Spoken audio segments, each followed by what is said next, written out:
మూసీని నిజంగా శుద్ధి చేయాలి, మూసీలోని మురికిని పారదోలాలంటే నువ్వు ఎస్టీపీలు ఫాస్ట్ గట్టు, గోదావరి నీళ్ళని తెచ్చి కాళేశ్వరం నీళ్ళని తెచ్చి మూసీలో నీళ్లు వెయ్యి.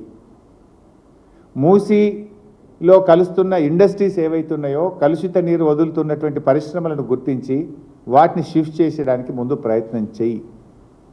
ఇది చేయకుండా ఇవాళ 10,017 ఇండ్లు కూలగొడతా అని చెప్పి ఇది గవర్నమెంట్ ఇచ్చిన గెజిట్ నోటిఫికేషన్. మూసీ పేరిట రేవంత్ రెడ్డి ప్రభుత్వం ఇచ్చిన గెజిట్ ఇది. 10,017 ఇండ్లు కూలగొడతాము, 3,279 ఎకరాల భూమిని సేకరిస్తాము అని ఇది రేవంత్ రెడ్డి ప్రభుత్వం ఇచ్చినటువంటి గెజిట్. 10,017 ఇండ్లు కూలగొట్టారట. 10,017 ఇండ్లు అంటే ఎన్ని లక్షల జీవితాలు కదా. ఒక్కొక్క ఇంట్లో 5-10 మంది ఉంటారు. ఒక్కొక్క ఇల్లు 3 అంతస్తులు ఉంటుంది. ఫస్ట్ ఫ్లోర్లు ఉంటారు, సెకండ్ ఫ్లోర్లు ఉంటారు, థర్డ్ ఫ్లోర్లు ఉంటారు. 1,00,000 జీవితాల్ని కూలుస్తా అంటున్నావు నువ్వు. ఇప్పటికే హైడ్రా పేరు మీద 1,00,000 జీవితాలు కూల్చినావు. ఇప్పుడు మూసీ పేరు మీద ఇంకో 1,00,000 జీవితాలు కూల్చడానికి నువ్వు తయారైనవు. It is the government gazette, నేను చెప్తలేను. 10,017 ఇండ్లు. గాంధీ విగ్రహం పెట్టడానికి 10,017 ఇండ్లు కూల్చడం అవసరమా? మూసీ నదిని శుద్ధి చేయడానికి ఈ 10,017 ఇండ్లు కూల్చడం అవసరమా? మూసీ శుద్ధి చేయడానికి ఈ 3,279 ఎకరాల భూసేకరణ అవసరమా? అసలు ఏంది, నువ్వు మూసీ శుద్ధి చేస్తావా, రియల్ ఎస్టేట్ వ్యాపారం చేస్తావా? మూసీ శుద్ధి చేయడానికి 3,279 ఎకరాలు ఎందుకు మేము అడుగుతా ఉన్నాం. అంటే నీకు ఒక విజన్ లేదు, నీకు ఒక ప్రణాళిక లేదు, నీదంతా రియల్ ఎస్టేట్ వ్యాపారం. రియల్ ఎస్టేట్ దందా కోసమే పాపం పేద మధ్యతరగతి ప్రజల ఇండ్ల మీద పడ్డావు నువ్వు.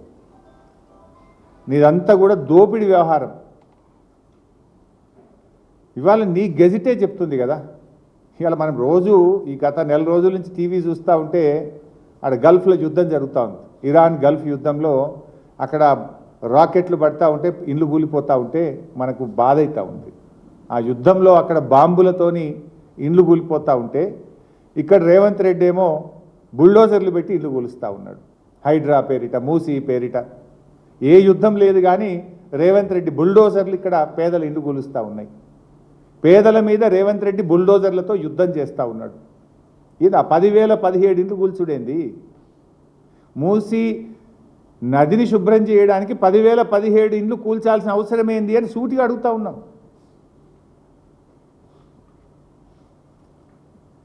రాహుల్ గాంధీ గారేమో బుల్డోజర్ రాజుకు వ్యతిరేకమని దేశమంతా తిరిగి చెప్తాడు.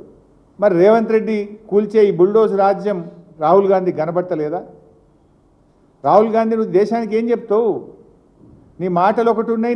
ఏ రాష్ట్రంలో అయితే నీ కాంగ్రెస్ పార్టీ అధికారంలో ఉందో దాంట్లో పూర్తిగా నీ ముఖ్యమంత్రి నీ మాటలకు భిన్నంగా ప్రవర్తిస్తున్నాడు. ఉత్తరప్రదేశ్లో జరిగే బుల్డోజ్ రాజుకు, తెలంగాణలో జరిగే బుల్డోజ్ రాజుకు తేడా ఏమున్నది? ఆడగదే ఇండ్లు గులగొట్టుడు, ఈడగదే ఇండ్లు గులగొట్టుడు కదా. మరి నువ్వు ఆడ పోరాటం చేసినావు, ఇక్కడ నీ ముఖ్యమంత్రికి ఎందుకు మొట్టికాయలు వేస్తలేవు? బుల్డోజ్ రాజును బంద్ చేయమని రేవంత్ రెడ్డికి ఎందుకు చెప్తలేరో రాహుల్ గాంధీ గారు ఈరోజు సమాధానం చెప్పాల్సిన అవసరం ఉంది.